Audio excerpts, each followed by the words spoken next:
50 కోట్ల బడ్జెట్తో తీయాలంటేనే ముందు వెనుక ఆలోచించే టైంలో కోట్లకు కోట్లు బడ్జెట్ పెట్టి సినిమా తీసే ధైర్యం రాజమౌళి ఇచ్చారు.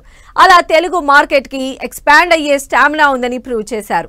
మల్టీ స్టారర్ అయినా భారీ బడ్జెట్ సినిమా అయినా చాలా క్యాలిక్యులేటెడ్గా ప్లాన్డ్గా సినిమా చేయడం రాజమౌళి స్ట్రాటజీ. అందుకే రాజమౌళి సినిమాకి ఎన్ని కోట్లు బడ్జెట్ పెట్టడానికైనా రెడీగా ఉంటారు ప్రొడ్యూసర్లు.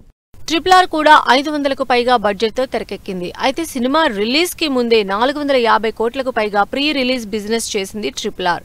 రిలీజ్ అయ్యాక 1200 కోట్ల కలెక్షన్లు రాబట్టి మరోసారి రాజమౌళి మ్యాజిక్ ని ప్రూవ్ చేసింది.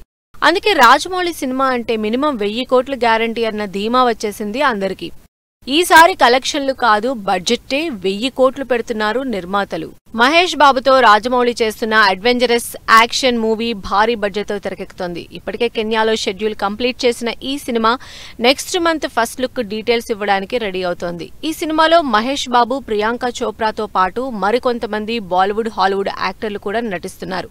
గ్లోబల్ ట్రోటర్ గా తెరకెక్కుతున్న ఈ ప్రెస్టీజియస్ యాక్షన్ మూవీ 2027లో రిలీజ్ ప్లాన్ చేస్తున్నారు రాజమౌళి.